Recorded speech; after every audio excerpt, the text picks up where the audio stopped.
This week on Men Don't Talk. Shipped off for Iraq for a 7 month tour out there in Basra, and a few days previous before we were shipped off, one of the lads who volunteered actually to go, he was killed just a few days before we went, and it snapped me, to be honest. I listened to him for the first time and it changed my fire position, and as soon as it changed my fire position, a sniper hit me in the shoulder. I'm not going to tell you my life if I don't even know who you are. Why would I go into that with you? If you're not going to reach out and ask me, then I'm not gonna sit around your negativity. It's just not me. So I step up and smoke this drive right down the driving range, and he goes, right, you're on the other side. So he sent me with all, like literally one shot. He sent me with all the more experience.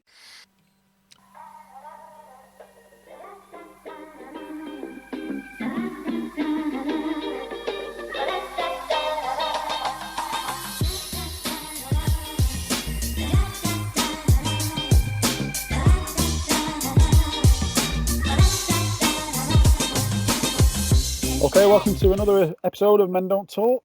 Paddy, we've got Dalu, and myself, Andy Peregrine.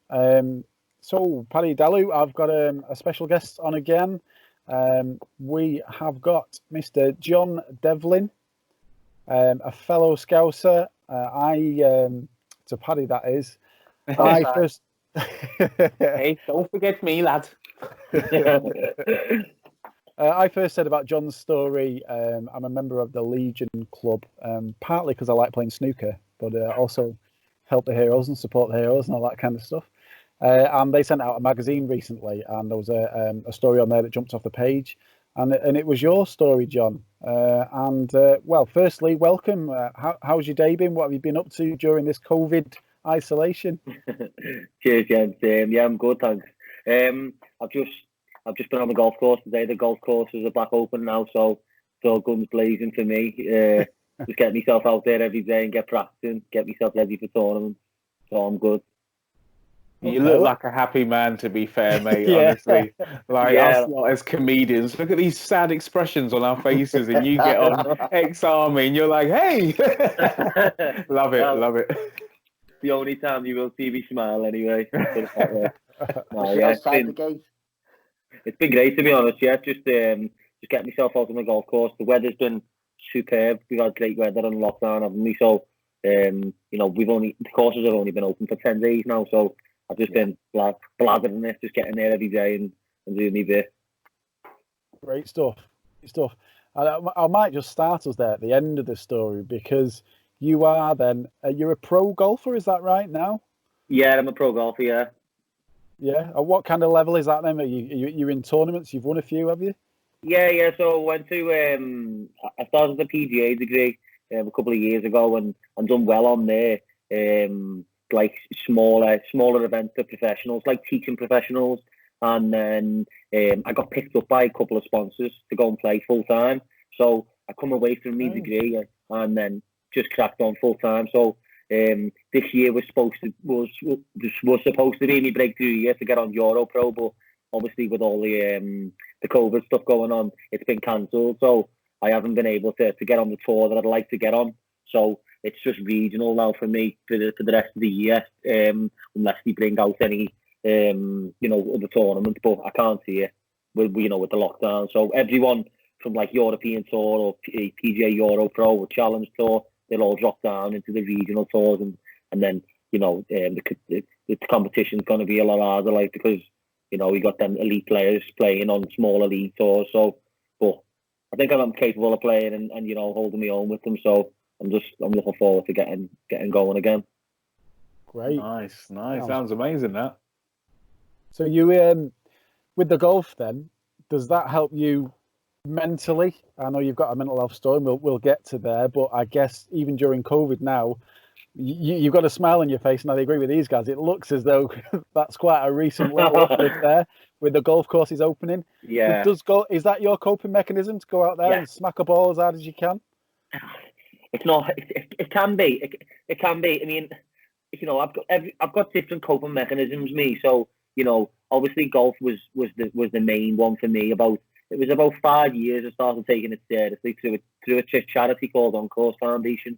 who picked me, who went with from another rehabilitation centre, Combat Stress they were called, and they put me on to On Course Foundation, and that's a charity for military veterans to try and get them back into, you know, some form of way of living, because obviously because of all the things that have happened to them in the military. Golf gives them that platform to go on and do other things. It's not just for to play golf. The people go and do jobs through it, like greenkeeping, or there's another guy who's turned pro as well, and then there's myself. And then, you know, someone's gone into management, like golf club management, through it as well. So it's a good way to socialise as well. I mean, golf for me I'm very much got an addictive personality. So if I get interested in something, it's like I've got to go all out. So I just blathered this for like literally 3-4 years, and then got to the standard I was at, you know, in such a quick time. But that's just because of my addictive personality that I didn't stop spending 12 hours on the golf course a day. But for me, you know, getting on that golf course just takes everything away. You don't have to. It's like going on a run. You know, when you go on it's like you're releasing endorphins, aren't you? So it's like if when I get on the golf course, there's nothing else around me. It's just the golf course and me, and that's it. So, you know, I can spend 2 hours chipping a ball, just like chipping, and then you look at the time, and you've been there for 2 hours, or you know, the driving range, you just put your earphones in, and then it's you know, you've done an hour, and it's like it's my way of coping, definitely. But now that it's my job, it's become a little bit stressful now, because I'm trying to make money at it, and you know, things don't go my way, and then you're like, oh, what's going on? But you've got. I think you've got to take it with a pinch of salt, and just do your best, and try and enjoy it. Good thing you got a golf club everywhere you go as well. You can just yeah. They're always in the car. Paddy, you got a question? Yeah, that's a really good perspective there on like you say, and how you cope and that. I love that addictive personality stuff. I'm just wondering, so you're there 3 or 4 years, and you're really going in, and you're working hard, and you're doing all this stuff.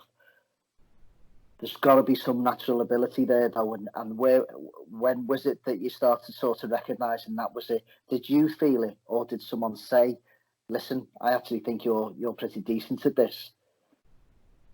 Okay, yeah. Do you know what? I started playing golf when I was 10. My dad took me. I love football, as all kids do, and then my cousin had a golf club in the back garden, and I'd never played golf before, and I just picked it up and I hit it right over the fence, just one shot. And my dad seen it, and my dad was like, "I'm going to take you to the golf course," and then I was all excited, and then that was mine and my dad's thing. Then for about 6 years, we just played golf every weekend, and we'd go to the golf course at 4:30 in the morning to a local club that where I live, Alton Golf Course it's called. I know it. And we used to go there, and I'd be there from 4:30 in the morning, and I'd stay there till 7 o'clock in the evening, because it'd be a competition day, so I'd go out and play with my dad at 4:30 until about 7 or 8. Then I'd go on to the 9-hole course and have an hour on there. Then I'd play my golf competition, and then my dad would play another round with me. So it was like that for like 5 years, just being my dad of a weekend. I mean, we didn't have much when we were kids, so you know, it was only a weekend that I could play on a Saturday and Sunday, and that because my dad worked all week, so he couldn't get me up the golf course. And then obviously when I was 16, it was a decision whether to carry on playing golf or join the army, and obviously I joined the army, and then it went from there. But then I didn't play for 10 years. Then I boxed in the army. I didn't do any golf because that was the thing to do. So and then come out and then played obviously after that. Dalu, do you have a question? Yeah, absolutely. One thing I admire is kind of big businessmen and successful athletes across the world. And the one thing that I've always kind of seen is they always come back to golf. It doesn't matter whether it's a Pablo Escobar, big narcos drug kingpin, or a rap mogul, or a flipping producer somewhere in Hollywood, or just Wayne Rooney and the England team. They all go and play golf. What is it? I've only played crazy golf myself, but is there a difference in actually getting out there on the green and then just being amongst, I don't know, what would you say is that draws people to golf? it's just for those that have never played. It just takes for people. It depends for your average person. Then it's like if you like sport, you'll love golf. You know, I mean, I've got a lot of friends and they all take the mickey out of me because I play golf. You know, and they're like, "Oh, we love football and boxing," but I actually like every sport. I play everything. I do everything I have from a child. You know, I've done it. I've kind of been an all-rounder all my life. I've got like natural athletic ability to play like most sports. I think you get a lot of people like that. Obviously, I just excelled in one, and then. And just went from there. But the likes of, you know, I know Wayne's brother Graham. You know, they actually gave me my first set of golf clubs, believe it or not. It was Graham's a set of Wilson Deep Reds he got from his granddad, and he gave them to me to use. You know what I mean? And that was from a young age, lad, and I had them for years until I was an adult. And they got stolen out my van about 10 years ago. And I was like, if you knew where them golf clubs came from, you know, you'd go for a bloody fortune on eBay. All my Essex mates that'll be listening to this are going, fucking hell, I'm not going up north anymore. They're stealing golf clubs. The one that jumps out to me, John, listening there is quite a perfectionist in terms of like the mental side of things. Like you said, you like to get into it and stay into it and all that lot. My experience of golf is it's also a very, very frustrating game, isn't it? Because you can hit I can't, but you can hit a good drive, you can hit a good layup, you can think you're there, you're walking onto that green like, yeah, I've you know, they were the best 2 shots of it, and then you end up like 4 or 5 putting, and you're like, this game is just killing me. Like, yeah, if there's any money on that, and then your career on that, and then you know you've got to feed. You've got children at home, I think, as well, have you? Is that right? I've got one boy, he's 4, yeah. Yeah. How do you cope with a bad day at the office like that then? You know what? It just comes. I've had it all. I've had you know, experiences being bad. You know, when I was playing in a tournament, it was about 2 years ago, and it was when I first started playing professional golf, and I was doing well on the PGA North circuit. And it's like it's a teaching professionals really, and I was doing well on like my first couple of tournaments, a couple of top 5s, and I was in contention to win this tournament, and I was on my last hole when I was 2 under par, and I had 120 yards in, and I hit it like 100 yards right, and just my head just fell off because I was in like I knew I made a 6 and then came 4th, I think. I knew I was like literally either 1st or 2nd, and that was my 2nd tournament. I think that because I just come out the blocks really. I didn't expect to be up there. I just thought I was just going in there just to see how I got on, and I started like getting top 5s, and then I started like winning a few events and stuff, and I was like, what's going on? And that's why when I got picked up then by the sponsor. But going back to, you know, for falling away, you know, it just comes with experience. You just get better and better. Now, like the likes of, I've been in Spain I was in Spain for 3 months, January, February, March this year until lockdown, and I spent a bloody fortune just getting myself ready, you know, for the season coming up. And I played 4 or 5 tournaments out there, and I've done well.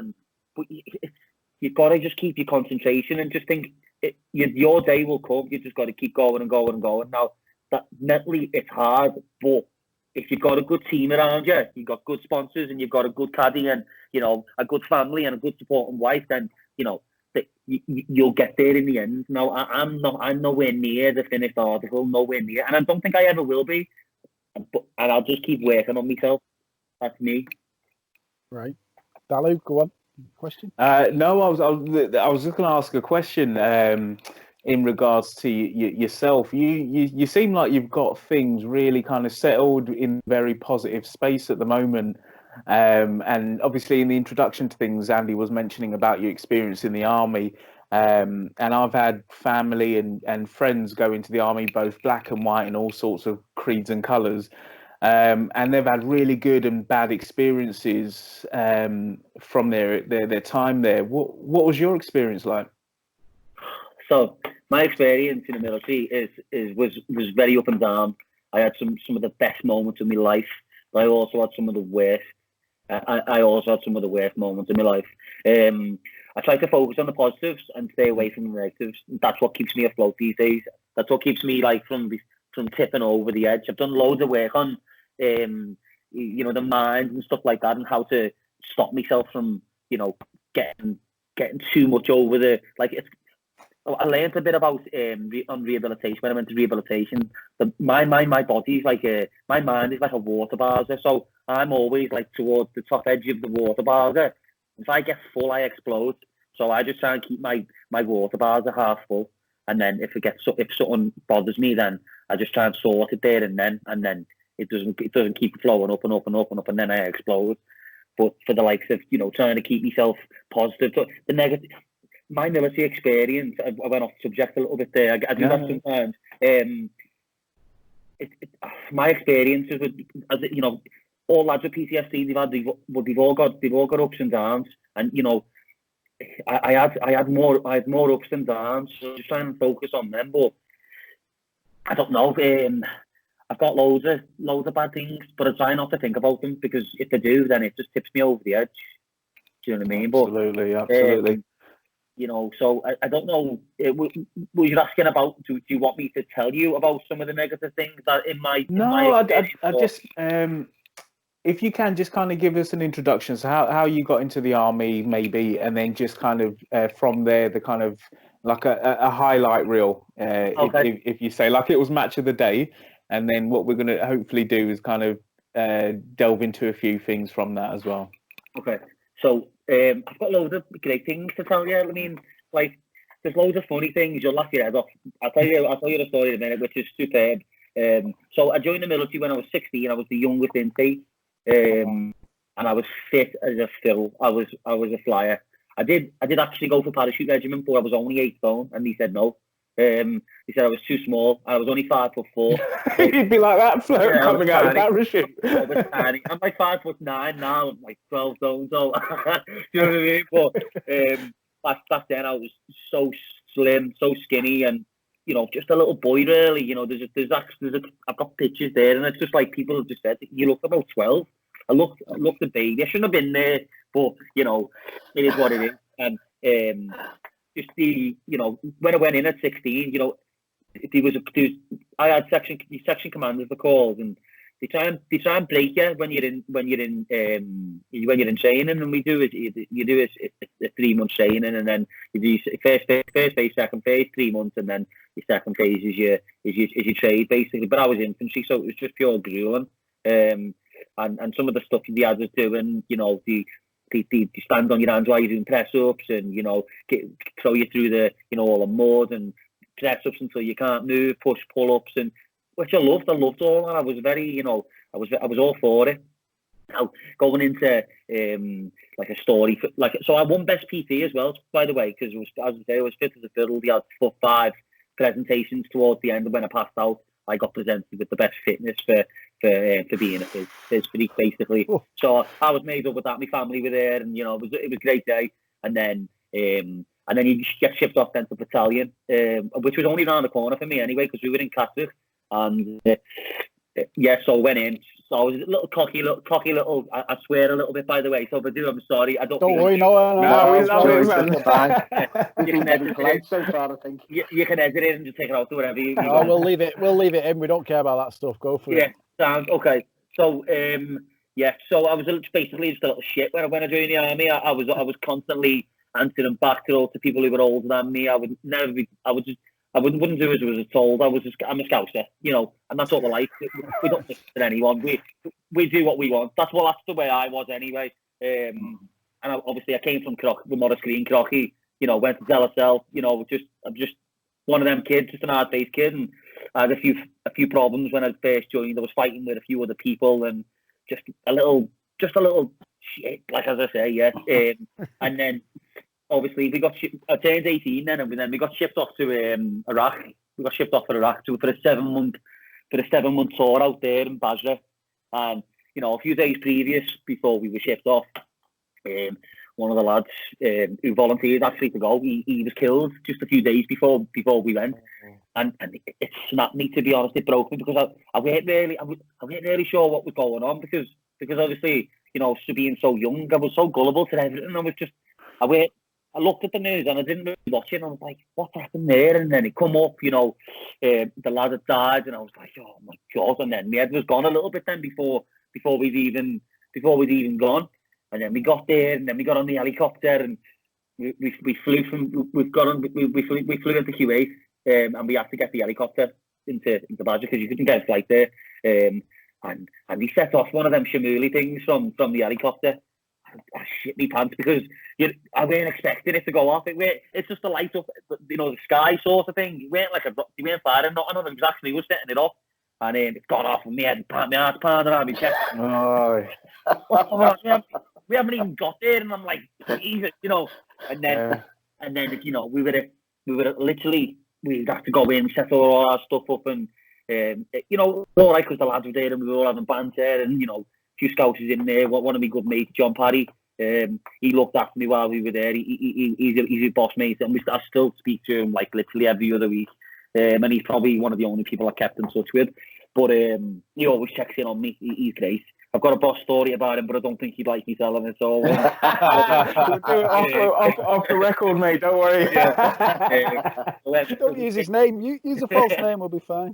We got into there, and we got settled in and stuff. We were there for about a month, and we were just doing patrols and stuff.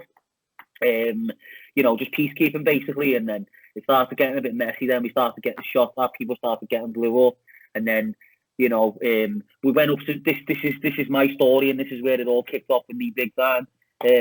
We went to pick up one of the vehicles had broken down because we were using warrior tanks, and my section commander, his name is Tommy Whittingham. He's from Cumbria. He's a lovely fella. He was a cracking fella, but looked after the lads. And obviously me being so young, concentrations weren't great and stuff. And he said, you're supposed to change your fire position every few minutes, and I didn't like doing it because it used to hurt me knee, when I get down into the fire position, because I never wore a knee pads. I should have worn a knee pad, idiot. And I didn't. I listened to him for the first time, and I changed my fire position. And as soon as I changed my fire position, a sniper hit me in the shoulder, shot me straight through the shoulder. And I didn't know what was going on. It literally went through the top part of me trapezius here and took about 6 inches of flesh away. And I didn't know what was going on. And I was like, I jumped up and out the fire position. Was like, what's going on? I was worried. I was sweating. I was like, sort of a panic. And someone was like, what are you doing? And I was like, and I put my hands down my top, and I checked my hands, and I had blood all over me. And I literally was just starting. I was just like, fuck, and I didn't know what was going on, and they threw me back into the tank, and they took my body armor off in the tank, and we have it was called an Osprey body armor, and in the back they got a big plate that covers the whole of your back, and the sniper arm was in the plate, so it's gone straight through and then into the plate, so and then they took the plate away, and then there after that, then it was just, it went all downhill. It was just like, I never got shot again. I was making sure I was well protected. I was down in every fire position I could think of. I was lying down where I could. I was zigzagging out of every position I could. I was doing everything properly. And maybe that was the good call on either, because, being so young, I could have died out there, and maybe that was the wake-up call that I needed, but it scarred me mentally massively. It had a massive impact on my life so far. And then from then on, I'd have to do a further 6 months while I was there. I didn't go home then. I stayed there, and I was given a week's rest, a week, to just get packed up, stitched up, and sent on my way. And you're back out, John. There you go. So at every time I was having dreams when I was there, and I didn't tell anyone because, obviously it's not a macho thing to do while you're in the army. You don't talk about that stuff. And especially when I was in, PTSD we weren't even about. So no one knew. That's when I left. I didn't know what was going on. So when I was there, I was literally, I spoke to my mum and man, and I was like, listen, mum, because we had a phone. You weren't supposed to have phones there, but I bought one off, one of the One of the fellas that worked on site, one of the fellas that lived in Iraq, because they used to clean, the cleaners used to be Iraqi people, and they used to clean our camp. And he'd be walking around with all the Liverpool tops on, and all the lads would be like, "Where's my tops gone?" He's been in the washing and took the tops. You know, all the lads with Liverpool tops. see all the lads, all the cleaners walking around with like Liverpool and Man United t-shirts on. You know, you're like, "Where's my top gone?" And it says Devlin on the back, and some fellas walking around doing the But yeah, it was, and then obviously that was me. That's my worst moment then while I was there. But the things after that, then it was after that it didn't get any easier really, because people were getting shot, and my mates were dying and stuff, and you're thinking every day, fucking hell, when is this gonna stop? Am I gonna die here or what? And it's every day you're thinking, and like a friend of mine, he died. He got killed in there was like 6 of them that got killed in one explosion, and it's terrible, and I've lost a few of my mates to PTSD now as well because of what happened in Iraq, and it's just I'm actually getting goosebumps thinking about it. It's crazy, and it's just hard to go back, because I haven't spoke about this for a while, so.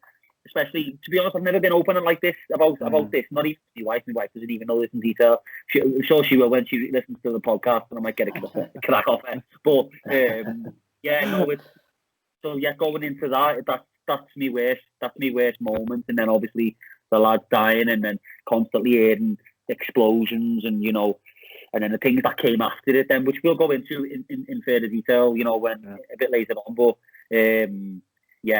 just trying to keep myself, from not thinking about that stuff anymore is hard enough on its own. But yeah, that's it for that. From a PTSD perspective, and I'm going to try and keep the question quite positive. From people that haven't experienced being in the army or going through the things that you have been through, but have had friends, relatives, partners, or people around them that have or are going through PTSD, is there any advice that you would give, or any kind of gems that you would advise to say, right, maybe approach them in this way? Anything that would have maybe helped you at that time? Yeah, so everyone has tough times, and the main thing is to just try and keep yourself busy, keep yourself active, And I know, I didn't have. To be honest, I never had any family around me to help me through this, because they didn't know about it. So it was just me and the ale, and I went through a bad stage with the alcohol as well. Do you know what I mean? And other things, So it's trying to keep yourself, focused, but to address your family and speak to them about these things. But some people don't understand, and they don't really care neither. And I know that's not like a positive thing to say, but some people don't want to hear it, and that's why people like me don't reach out. So, going forward, people who have got problems, they do need to be open about it, but speak to people who have been in that position, or people that have been through that.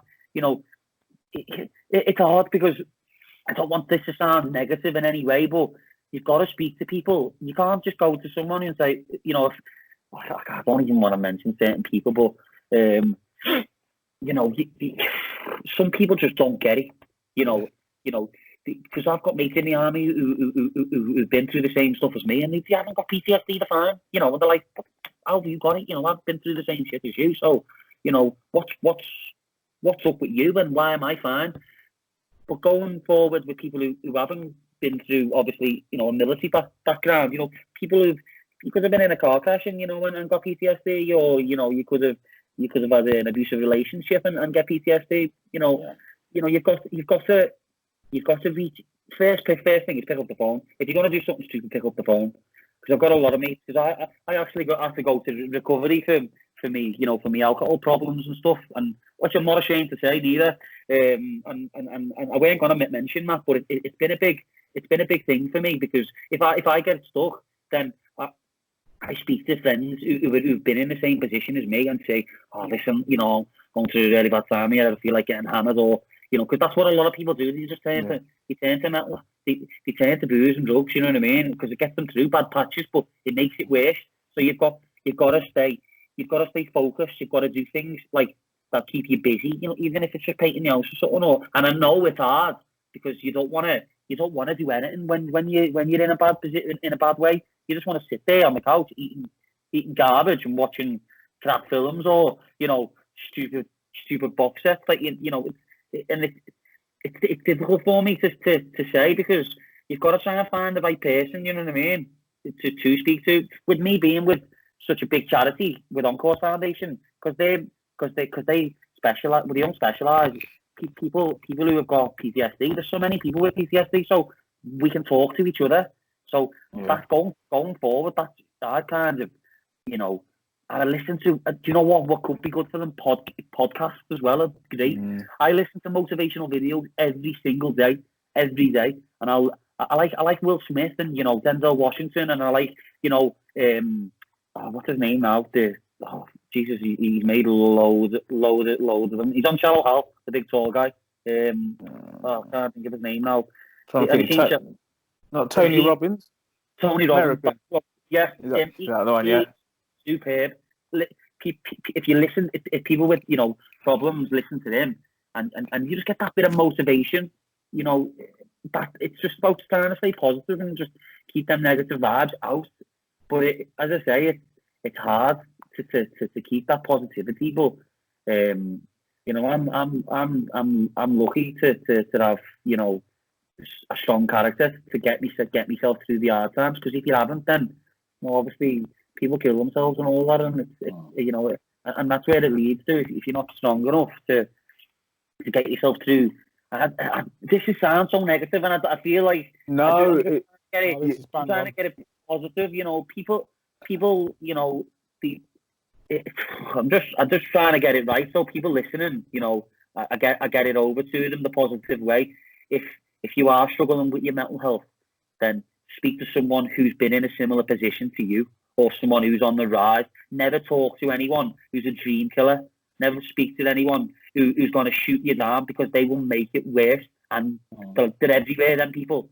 They're everywhere. You know, the dream killers, I call them. And I've had people say to me, you'll never make it in golf. You'll never do this. You'll never do that. And I just use them as extra motivation, me, to say, all right, Sam, let's see where I'm at in 5 years. Because that's what I've given myself, a 5-year bracket. Now, going back to the positivity side, you've got to stay positive, and you've got to, as I say, you've got to keep them people away from them. Yeah, like, I have to squash my circle as well, who were the people who I was hanging around with, because I was drinking with these people and going out on a weekend, and it was doing no good for my mental health at all. And then when I came away from it and started focusing on my golf, my life just went like that. It just went like literally an uphill climb. And obviously, I drink, you know, most evenings, but I know how to stop, you know what I mean? So a glass of red wine or a crate of lager, you know, I know which one I'd rather choose, do you know what I mean? So to people who are struggling with PTSD, just get on the phone to someone positive and stay positive. John, these guys have both got questions, but I don't know if anyone's ever if you've ever talked like that before. You mentioned that maybe you hadn't, and you feel like maybe it's gone a bit negative. I just want to say that it's totally bang on, and I just want to say that absolutely. Guys don't normally talk like this, and I don't normally talk like this. Not with my friends, you know what I mean. But within this environment, I just want to say that it's just, that's absolutely inspirational. That last 5 minutes, 5, 6, 7 minutes of you talking there is just exactly what we want to do on the podcast, and exactly what I think loads of people need to hear. And everybody's got their own take on stuff, but that was so crystal clear, and I just want to say that's just inspirational. I'll listen back to that. Cool. I just want to get that bit across to people. You know, you've got to keep like, I love the Dream Killer show, because this is what I've heard in my videos, and you surround yourself with good people. You start acting like them people. If you surround yourself with people who, you know, if you hang around with negative people, you become a negative person. If you hang around with positive people, you become a positive person.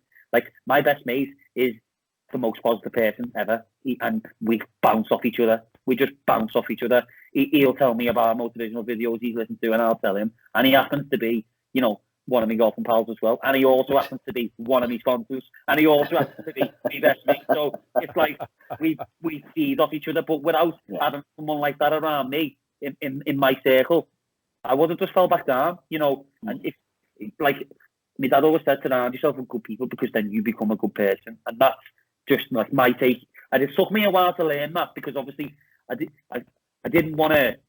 I don't want to slate the people who used to hang around with because they're good people, but it's just not for me. That thing no more. Do you know what I mean? That life is just not for me because they don't have mental health problems, so they can do whatever they want and be fine the next day. Whereas if I go out and get smashed the next day, I want to kill myself. I want to kill myself, and it gets that bad. But obviously, thank God, I haven't went there, and now I'm climbing a mountain, you know, and I'll get there. So. For everyone, you know, who is in a position who's not doing too good, you know what I mean? Just pick up the phone. I'll even leave my number and let them ring me as well. You know what I mean? So it's like, I've never, as I say, I've never done anything like this before, but I just want to make sure, you know, that people get exactly where I'm coming from, and you know, I think absolutely, that's it. Absolutely. What were your clear-cut signs? Where did you have any symptoms? What were the things that showed up that you had PTSD? So post-traumatic stress syndrome, for those that don't know what it is. Do you know what? I had this from such a young age and didn't know. So 19, I was about 19 when we left Iraq. Really, I started having panic attacks, which I didn't know what a panic attack was, being so young. Not that I was, you know, stupid or anything. I just didn't know what it was because I'd never had one. Started getting angry, fighting with everyone, every single person I'd see. I'd be driving down the road and I'd be staring at people just for no reason, just to try and cause a fight. I was just, you know, I started having night terrors. So I started having these nightmares. They're not called nightmares, they're called night terrors. I've done a lot of research on them just to find out about my health, really. And you don't know what's going on in your dream. It's you're having a dream that you can't remember, and it's terrible. And you wake up and you're in a hot sweat, and you jump like, God bless me, poor wife. I've tried to kill my wife a few times while I've been asleep. I've grabbed hold of her throat, you know. I've screamed at her. I've got in her face, you know, like this close to her face. I've grabbed her by the ear. I've pulled her hair. I've attacked her while I've been asleep. They're night terrors, and they're so dangerous. It's unbelievable. One of the night terrors I did have, I tried to jump out of a window. I was asleep. Oh my God. I was asleep. The girlfriend at the time, I went with my wife then. I was 20. I was about 20 then. I met my wife when I was 23, I think, something like that. She's not listening. She'd kill me for that. But yeah, I tried to jump out of the window, and the girl who was there at the time was just like, grabbed me back and was like, "What are you doing?" And I just got back to bed and went to sleep. Like nothing had even happened. And then you get I've got an overactive bladder still. So I still have an overactive bladder. So it's like anxiety. So you go to the toilet like 4 times a night. I go to the toilet 4 times a night. Oh man. Can't drink after 6 o'clock, 7 o'clock. Can't drink. And then sometimes you wake up with coughing fits as well because you haven't had any water or anything because you're trying to dehydrate yourself so you don't wee at night time. They were the clear-cut signs, but then it was obviously the fighting, and then the panic attacks, the PTSD, and then balloons. Balloons are a no-go for me massively. If someone pops a balloon by me, oh my God, they're gonna get smacked. They're gonna get smacked. Even now, it's hard for me to I jump up on my skin. Things like banging doors and stuff like that, the car backing up and car exhaust and things. It's not so bad now. It's not so bad now because I know what's going on now. But the worst one for me was bonfire night. Terrible, absolutely terrible. Firework night, bonfire night is the worst night for the PTSD veteran. For someone who's been in the military, anyway, I don't know what it's like with the people who've got PTSD for different things. But obviously, for the military lads who will definitely know all about that. The firework night's the worst night. It's like a poor dog, you know. A dog hates fireworks. We're like that. I hate it. It just kills me. But over the years, I've gotten better, and I've got to learn how to deal with it now. I take my son to firework displays now, so it's not so bad. But you've just got to try and put yourself again with good people, and just make sure you're not on your own. You know what I mean? But the likes of you know, just going out and getting hammered all the time, and you know, not knowing where you're doing, waking up in police cells. It just went from bad to worse, and then, you know, they're the clear-cut signs. Looking back now, I know exactly, but you know, for someone who didn't, PTSD weren't even about when I was that age, so I didn't know what was going on. I just thought I was a diddy, a lunatic, you know. And my parents had never seen me like that though, ever. No one ever seen me like that, because I'd always go and do it by myself. I'd end up fighting, you know, in town, in Liverpool town centre, and you know, I'd be starting fights with gangs of lads that I could never beat, you know, but I'd just get battered by them, and then be like, oh yeah, great, and then walk home from town. I was about 7 miles away. Do you know what I mean? So yeah, just fruitless. But yeah, that they were looking back now, they're the first signs for me. Okay. So John, you mentioned there about going into the army when you were 16, and you mentioned going into Iraq when you're about 18. So we're missing a bit there about how you get to become a pro golfer. And I imagine within this story, you went to some other places as well. Did you go to Afghanistan as well? Is that right? No, I didn't go to Afghanistan. Did you not? Oh, okay. No, so I didn't go to Afghanistan. How do you get from someone who's got post-traumatic stress disorder, gone through all those things in the army, into being a pro golfer? Where's that bit in the middle there? I imagine you've been helped by various people along the way. Yeah. So obviously, I left the army in 2012. I think I was around 22, 23 at the time. I obviously, in between, I didn't do anything. I had about 4 years of just doing nothing, just going out drinking, flying, doing whatever. And then I went to a rehabilitation centre up in Scotland called Combat Stress, and they said, "What are your hobbies? What do you like doing?" And I said, "I like playing golf. I used to play golf a lot." And I picked up a golf club. They gave me a set of golf as well. I was in. They said, "Go and play on the local course around here," because it was a 2-week rehabilitation centre for me, just to try and clear the head, like a bit of respite. And I went to play golf and, you know, enjoyed it, you know, and stuff like that. And then they said, "There's a charity here called On Course Foundation." Now, these have been the backbone to my recovery. These guys, I can't sweat it enough. They have been the best for me to get recovered. Now, what happened was, I can't focus there. Yeah, we all tried to ignore it, didn't we? All professional, I love it. Don't worry, lads, we'll talk about you when you're not here. Don't worry about it. Oh yeah, so they basically said there's a charity there for military veterans to recover. They basically help you with recovery and get you into a stable position in life and get you playing golf. So I said okay, and I applied through the process and went down, and I still had it. I still had me swing. My natural ability was still there. And there was a coach called Tyler Well, and I remember the first day so clear and crystal. And there's a load of newcomers, and I was very good as an amateur. I mean, as a junior, I was very good. I think I was like a 6 handicap when I was like 13, 14. Wow. So I had it all. That's why my dad didn't want me to go in the army. He wanted me to be a pro golfer from a very young age. And obviously I kept that natural ability. I did a few balls prior to going. And I got there, and he's like, so who's new? And I just put my hands up, because obviously I was new. And there was a group of 20 of us. He said, okay, all the newbies over there.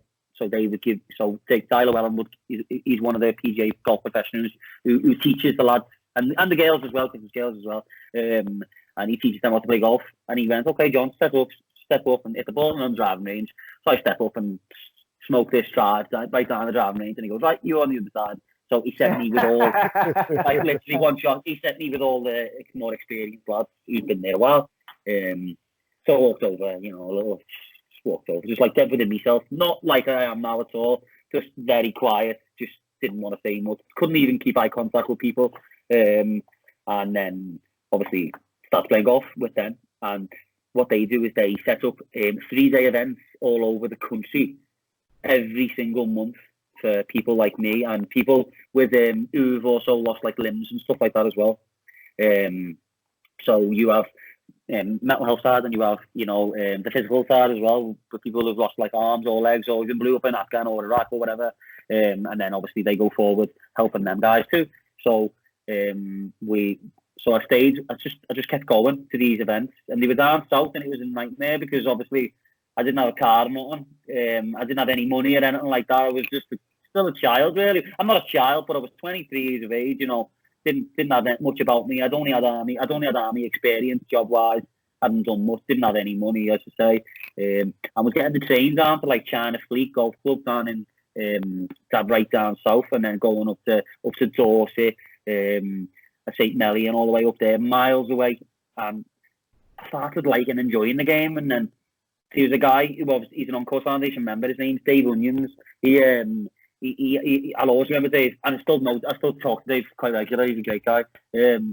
He came to my golf course to speak to me about golf, and to ask me to take it up properly and start have a good go to get into a Simpson Cup team. The Simpson Cup team's a Great Britain team, and we played the Americans in a 12-a-side match, like a Ryder Cup. And I was playing off 6 at the time, and he's like, get your handicap down or whatever. You know, the handicap's vary anyway, so it had nothing to do with my handicap. But obviously that's the main aim for me, was always just to get my handicap down. And I qualified for, you have a qualifying event. It's down at London Club, not up at the London Club, down at the London Club, which is in Kent. Tough golf course, and I went to my first Simpson Cup event, and I qualified. I think I got like 4th spot or something like that. I played terrible. I'm not gonna lie, I played awful because I was nervous. And I still qualified anyway. And we went over to America in Rochester, called a golf course, my favourite golf course ever. It's called Oak Hill Golf Club. Oak Hill Golf and Country Club. They played the Ryder Cup there, and that just opened my eyes. It was just a totally another world. I was literally the parade, the speeches, everything. There's hundreds of people around. There's cameras, there's crew, and everyone was asking me, like, saying, "Oh, you're so good." And when we were getting presented with like these little little trophies to say thank you and all that, and it had my military number on and all that and stuff like that. And I just burst out crying, thinking, "Wow, what am I? Look at this place!" You know, it was just like the best place you've ever seen for someone like me. And I just thought, I am gonna be a professional golfer. I am gonna do it. That's my goal in life right now. And 3 years later, I was a pro golfer, and that's where it all started. I just worked my ass off. I just worked and kept going and going and going. And then opportunities came up, and then obviously I got selected for a PGA Foundation degree, which was like, wow, oh my God, I'm actually going to go to uni. I went to uni for someone, a shitty kid from Norris Green who you know, who's not supposed to do this, what he's doing, and just defying all odds. And I was just like, and I love that. I love being able to just say, I'm not supposed to do that, so I'm gonna do it. And that's my take on things. So it just went, and it just got better, and it just got better and better and better, and it just keeps getting better. And over the past year, I picked up, as I say, new sponsors, and then I got a clothing deal with another guy from Liverpool who's just got his new clothing sponsor. I have a protein sponsor who supplies me with all my nutrition. I have a PT, a private PT who sorts all me, all my gym out for me and stuff like that. And I'm attached to a club over in the Wirral called Liso Golf Club, and I'm just on the up. I'm just obviously, you know, we've had a bit of a bad year, so it's gonna be the end. It's gonna be the start of next year that I get going properly. But from where I was, you know, it's massive to me, and I don't even realise myself sometimes how far I've come, because I'm not there yet. So I don't see how far I've come. So I've just got to keep my mind focused on where I want to be. So that's for the golf. That's where I'm at. That's amazing. That's amazing. Did I read it from the Legion story as well originally? So we'll go back to the start there. But the Legion helped you out quite a lot at one stage, didn't they? Yeah. To be honest, I got me when I was going through all the golf stuff. Do you know what? This is terrible. This is obviously, this is one of the worst parts of my life. This bit, my mum got, well, I had an house. Walton, who then was renting me the house, and we had the bad news that my mum had pancreatic cancer. I'm sorry, I get a bit emotional over my mum. I'm a child. I've got 5 sisters, and I'm the only boy, and I was a mummy's boy. And my mum got cancer. My mum got cancer, and she died 3 months later having pancreatic cancer. And within that time, my mum died, split up with me, missus, who I'm back with now, I'm married to. It's probably the good news that's come out of that. Yeah, my mum passed away. I got kicked out the house I was living in because I couldn't pay the rent. I got banned from driving for no insurance, and I lost everything. I just lost everything. So I eventually got this house up in Bootle, and went forward from there. But there was literally nothing in that house. It was a council house with no wallpaper, no flooring, nothing. It had nothing. It had the old Liverpool council fires in. It was that bad. It was terrible.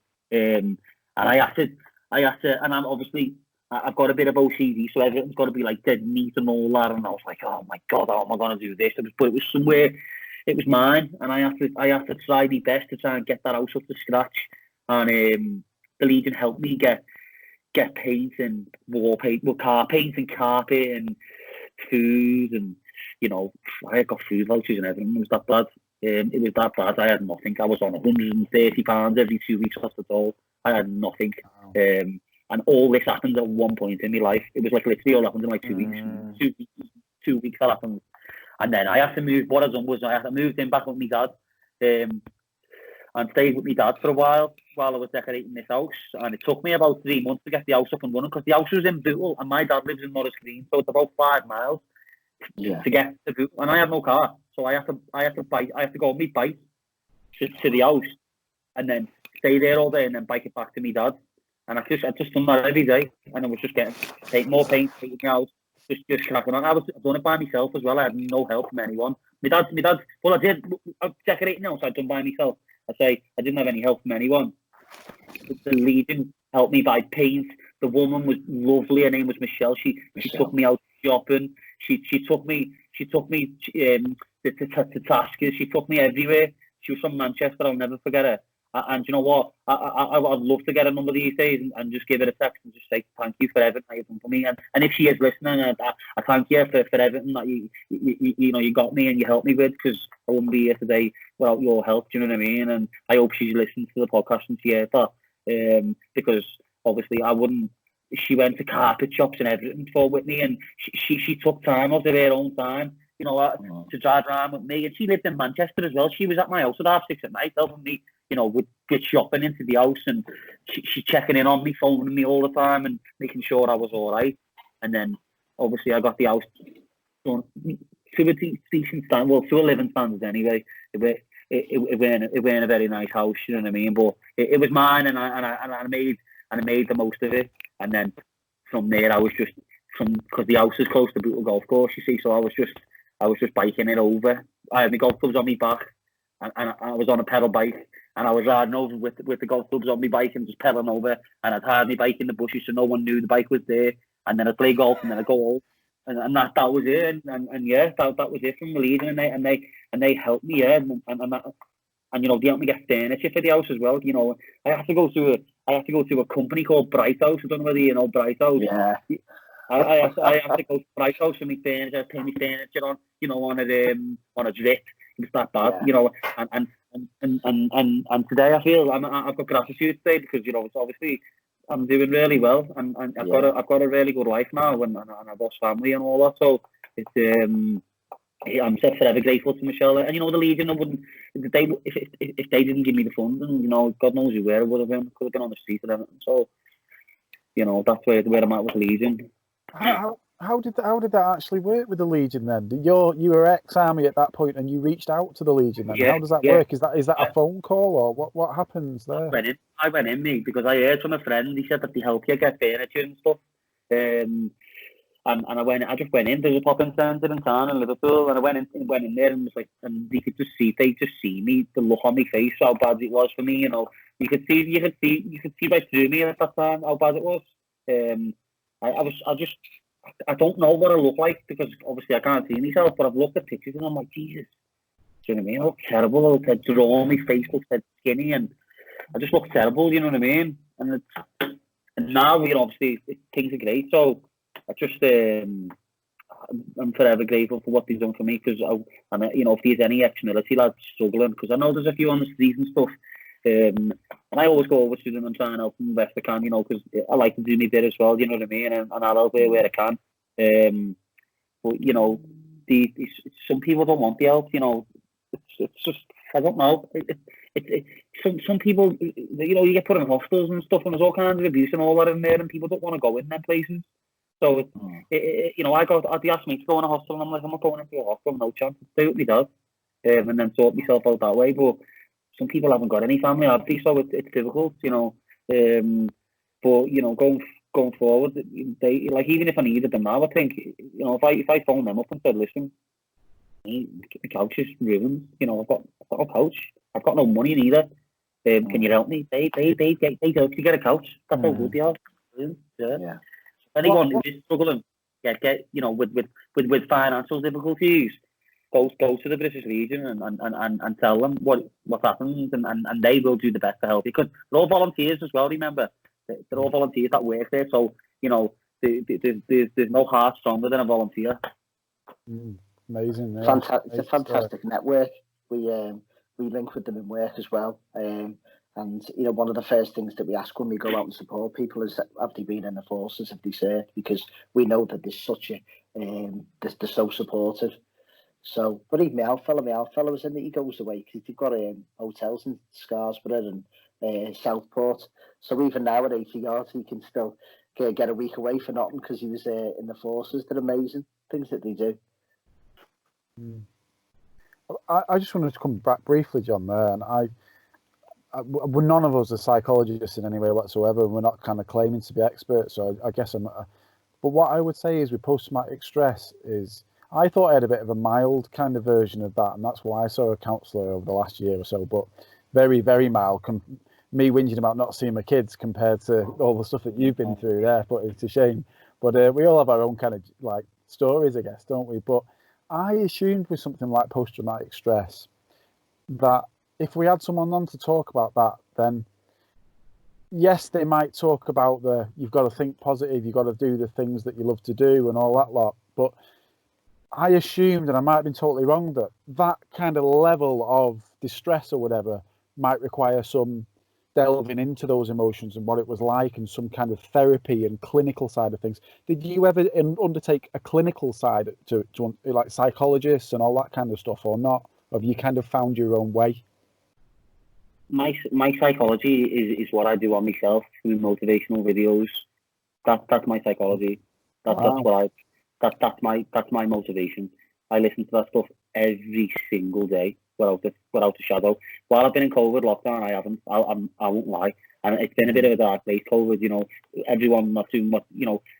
Everyone knows exactly what COVID. I don't need to go over it, but for me, the first I did get psychology, yeah, but it didn't work. Psychology didn't work. I switch off me. So when people are talking to me, I'm just like thinking about something else. You know what I mean? It's like I can't. So I haven't done that here, by the way, because I've been the one talking, so it's difficult, But when psychologists are talking to me, like, to be honest, I went to a psychology meeting about 3 months ago to Talk Liverpool. They do counselling sessions for people for the veterans and stuff like that. And I've had psychology meetings before, so I know what they're about. Now, combat stress to them, but my wife felt pregnant at the time. Oh, sorry, my wife was having the baby at the time. Like, I got called up while I was there. I was like, your wife's having the baby. You need to get home now. And I was like, well, all right. I got a 6 hour train, from Edinburgh, and I had to come home all the way home, and I went straight to the hospital to see my wife giving birth. So that was I didn't have much psychology because it's difficult you need about 12 sessions. You need more. It takes forever, to get to the bottom of things. So that's why I listen to motivational videos, because you constantly got someone telling you something all the time. That colour's red, that colour's red, that colour's red, that colour's red. It's red, isn't it? It's not white. So you only see one thing, and that's positive. You listen to negative videos all day, you're gonna be negative. You listen to positive videos all day, you're gonna be positive. So I'll only listen to positive things, and if anyone's negative around me, I'll say, go away. Yeah. I don't need you in my life. Go away. I don't need you. Follow me back. And that might be a nice thing to say because there might be negative people around me who's struggling. But if you're not going to reach out and ask me, then I'm not gonna sit around your negativity. It's just not me. But I'm with there, mate. I'm so with you on that one. Absolutely, yeah. Negativity draws negativity. You know, negativity is such a disease, an illness. You know what I mean? It can have people and just drag them down. So you know, going back to you know, staying positive and all that. Sorry, what the question? Can you repeat your question a sec, please? Because I've lost my words a little bit there. No, it was a presumption. I think you've answered it anyway, really. And I asked you if you'd had any kind of clinical side of things, but it sounds like you've kind of found your own path, really. Yeah, well, the thing is with the clinical things, that's what I was going to tell you. The clinical things. I mean, I went to a counselling session not long ago, it was about 3 months ago, and as soon as I got in there, the woman said to me, right, okay, she introduced herself. She couldn't look at me in the eye, and that's a massive thing for me. If a psychiatrist or a counsellor can't look at you in the eye, they're not serious. Now, I'm very aware of PTSD and the situations around it because I've researched it. I've gone in deep through Google. You know, Google's a great place. And if I need to know anything, I just go in there. Like even medication. If I'm taking a hay fever tablet, I want to know exactly what's in that hay fever tablet. You know, I want to know everything about everything. So I kind of know what's going on. When if someone can't keep an eye contact with me, I'm like, am I making it nervous there? What's going on? And then she said to me, right, I want you to, it's called imaginary therapy, it's called. She went, I want you to imagine you're back in Iraq now. And I was like, what? She was like, I want you to imagine you're back in Iraq now. We're going to do imagine therapy. And I went, don't even know your name. And she's like, what do you mean? And I said, well, tell me your name. What's your name? I'm not going to tell you my life if I don't even know who you are. Why would I go into that with you? And she went, it's called imagine therapy. And I went, tell you what, imagine therapy, me walking out of here. I said, see you later, and walked out. Imagine that. Yeah. And she's like, what's going on? You know, you've got to approach people with mental health illness in the right way. You can't just approach someone like that. It's totally wrong. And you know, I hope she is listening as well, because people need to be aware that, you know, mental health, if you've got to approach people in certain ways, you know, when it's hard, because like I know a few people, and you can't go in, like, you can't be aggressive with certain people, or certain people you can't be, you know, not aggressive like banter with the lads or whatever. There's certain people you can't do that with because it hurts them, it upsets them. Do you know what I mean? So you've got to be careful on how you approach these things. And you know, I know people, lads in the On-Course Foundation, you know, and you see them and they shy away a little bit because, you know, obviously they're not quite confident enough to get there. But with the right help, with people around you, then you can get better. Do you know what I mean? Yeah. I'm just wondering about, and we're getting towards our kind of the hour and our kind of final questions, to be honest. But I'm just wondered about there. Yes, we don't, with that negativity, and I totally get where you're coming from in regard to having the positive force of people around you. I'm just wondering, the person that you were in the army when you've had that experience and that kind of thing, you mentioned really that maybe the army's not of somewhere where you found that you could admit weakness, if you like. Do you know what I mean? You could actually open up or whatever. And I'm just, if you're back there then, what would you encourage? There could be people listening that are within this kind of situation. There's this podcast at some point. What would you advise to people in that kind of situation where they're going through something, they're on their own, they might be in an army situation, they might be in an isolation situation, or a situation where they're surrounded by men and think they shouldn't open up in that way? What would you have wanted to happen? You know what? That's a difficult question, Matt, because I don't know what kind of, you know, what kind of people are around, so to tell them what they need to do. So that's a tricky question, that, you know.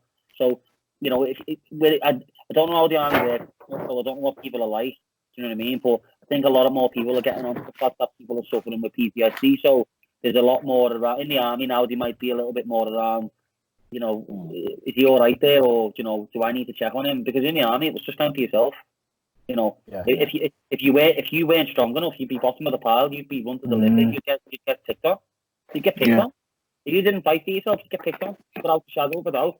It's all about, you know, macho in the army. I don't know where it is now. I don't know, so I couldn't answer that question. But you know, for me, it's you know, it took me a long time to get to where I'm at now. So people mightn't want to talk, but it is important that they do talk. But you know, like as I say, military. I don't know how it works in the military anymore, but you know, if you are really struggling with something, then just go and seek out, you know, a hierarchy, you know, like an officer or something, you know, or you start major or something like that. This is the military lads who are listening, by the way.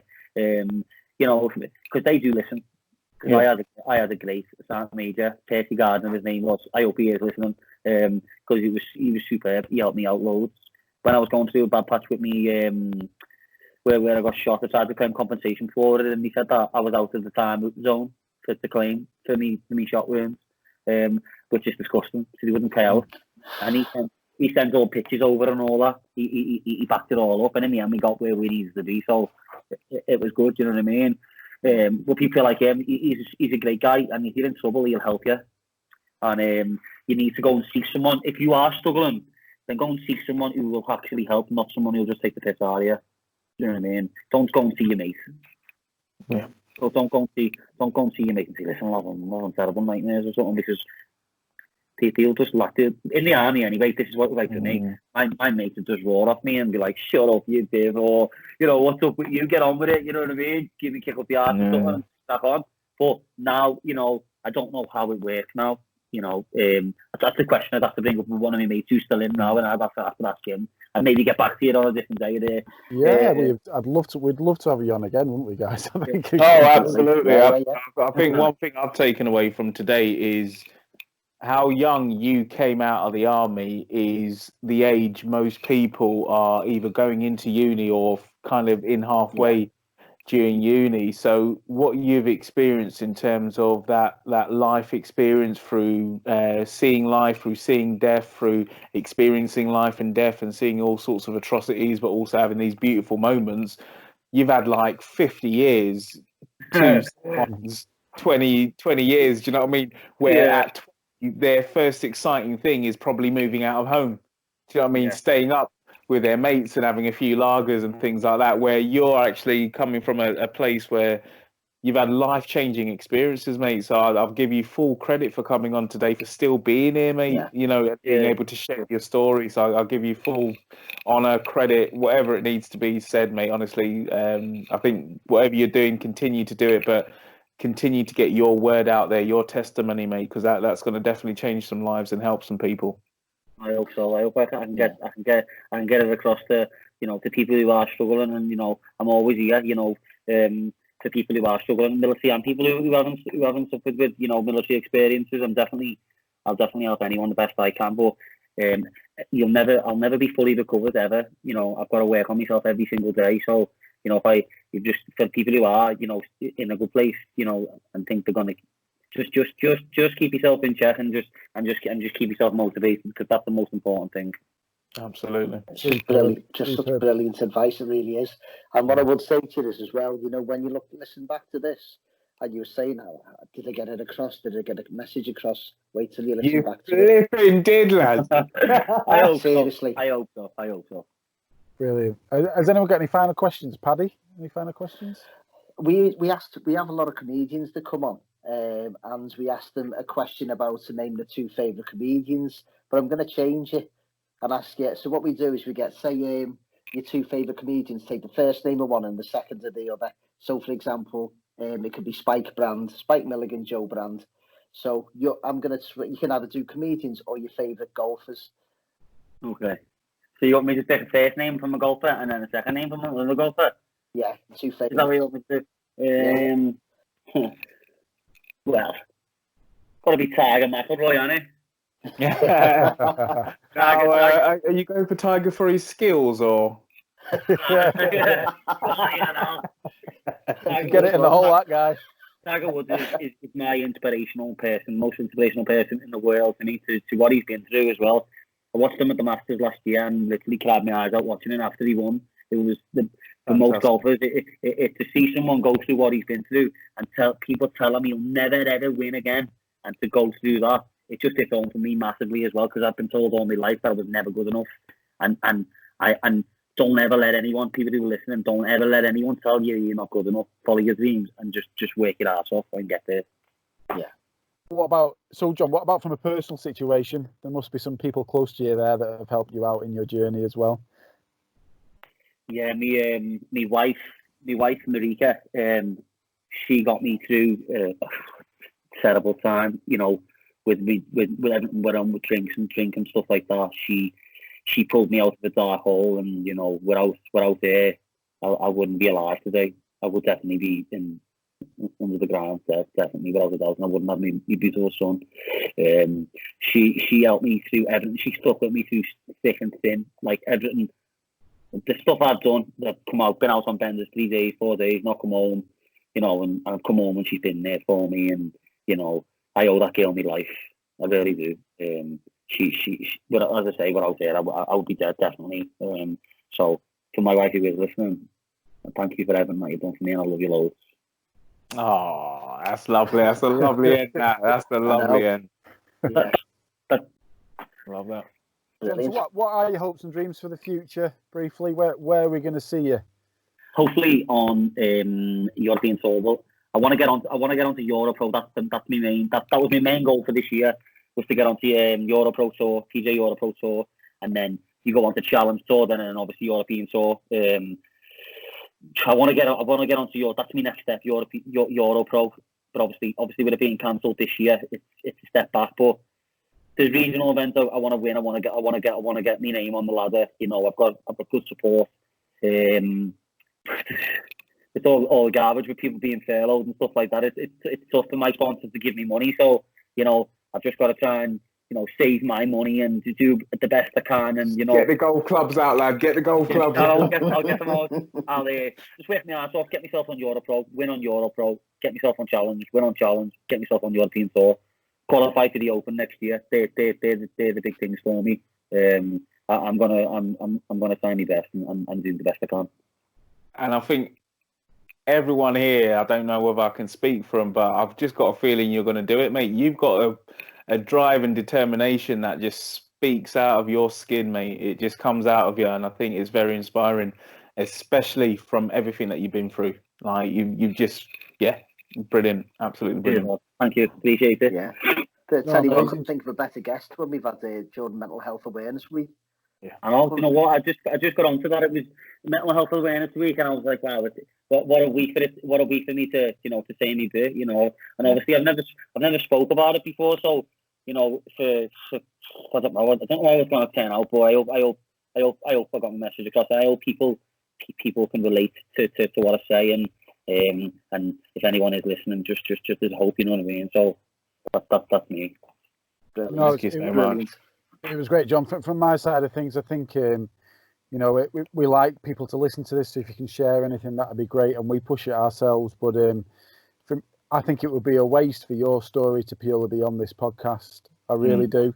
I don't know how people get into doing talks and that kind of stuff, you know. But I really think that you've got such a fantastic story that a lot of people would listen to, and especially kind of, you know, people from your kind of background and stuff. And I just think it's great, like absolutely brilliant. And make sure you have a listen back, because I will definitely. We've really, really enjoyed it. I think I was just going to say, yeah, it sounds as though, I mean, I used to go out drinking in Liverpool and stuff like that. But if you don't mind me saying, I'm glad I didn't meet you when you were younger. But I'm absolutely inspired, and I think we all are. I'm so happy to have met you now. Thank you. I really appreciate it. Thank you. That's a massive testament, mate. So, John, if anyone does want to follow you, are you in social media at all? Yeah. I'm on Instagram, Facebook, and Twitter. So it's John Devlin 1796. 1796 is my last four of my army number, not my date of birth. So So just get me on that. And if anyone needs any help, then just give us a shout, and I'll help me best. Right, great. Thanks so much. Until the next time. Good luck, mate, John. Cheers, mate. Cheers.